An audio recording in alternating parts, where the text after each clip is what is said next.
учителя. 1 сентября она стояла перед своим классом и говорила детям неправду. Она посмотрела на школьников и сказала, что всех их любит.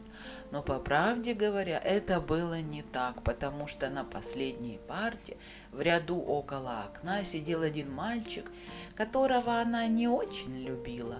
Сережа не ладил с детьми, был угрюмым, неряшливым и не старался в учебе. И это все раздражало учительницу.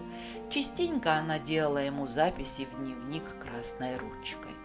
В школе, где Алена Семеновна преподавала, требовалось, чтобы учитель в течение года просматривал записи учителя, наблюдавшего за учениками в младших классах. В тот день после уроков она решила задержаться и просмотреть личное дело каждого.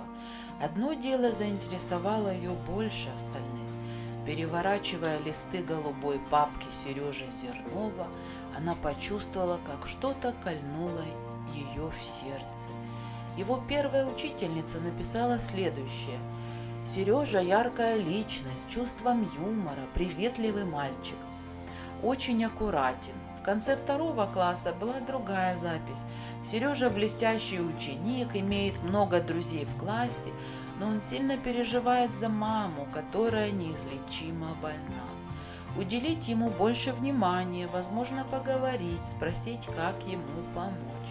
В начале 3 класса учительница написала так: «Смерть мамы Сережа переносит тяжело, отец не проявляет большого интереса к мальчику, домашняя обстановка неблагоприятно действует на успехи мальчика в школе». В конце того же года была сделана еще одна запись: «Сережа замкнут, не проявляет интереса к учебе, у него нет друзей в классе, спит на уроках». В эту минуту Алена Семеновна поняла, в чем проблема. Ей стало стыдно за свое отношение к несчастному мальчику. «Как я была не права, как я могла так, Боже, Боже!» – шептала она, сидя в классе одна. Слезы раскаяния капали на голубую папку. На Рождество состоялся небольшой концерт в классе, и после него дети поздравляли учительницу, вручая ей небольшие подарки в блестящих упаковках с красивыми лентами. Сережа неуклюже протянул Алене Семеновне небольшой сверток в помятой серо-коричневой бумаге. Учительнице пришлось приложить некоторое усилие, чтобы открыть сверток.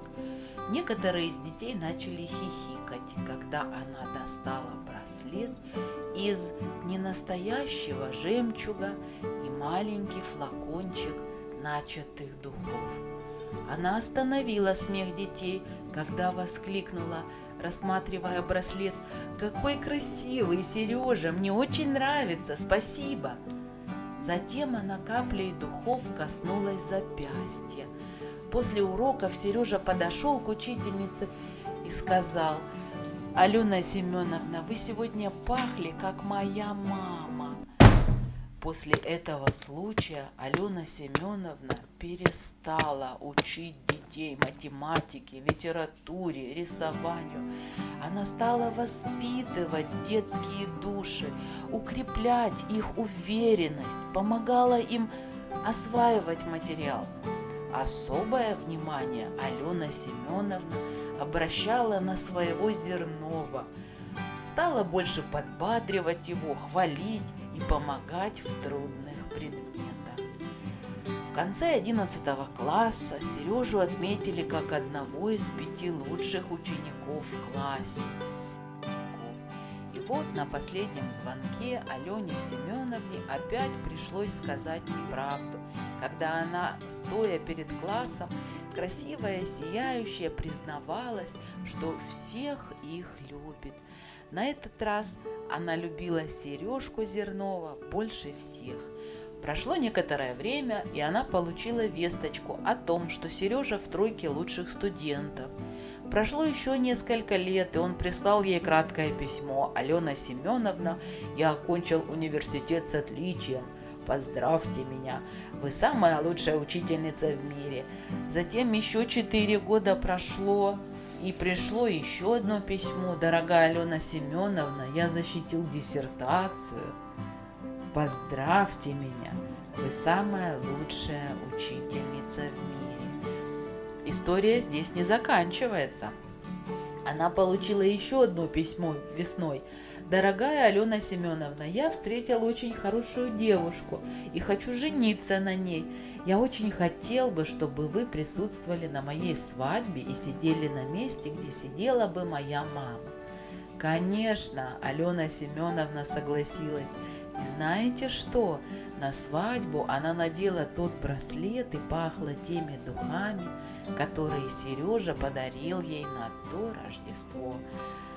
На свадьбе во время поздравлений он обнял свою учительницу и шепнул ей: «Спасибо, что вы поверили в меня и согрели мою душу в тот момент, когда мне было это особенно нужно. Спасибо, что вы есть в моей жизни». Алена Семеновна со слезами в глазах прошептала ему в ответ: «Сережа, это ты помог мне многое понять. Ты мой главный урок».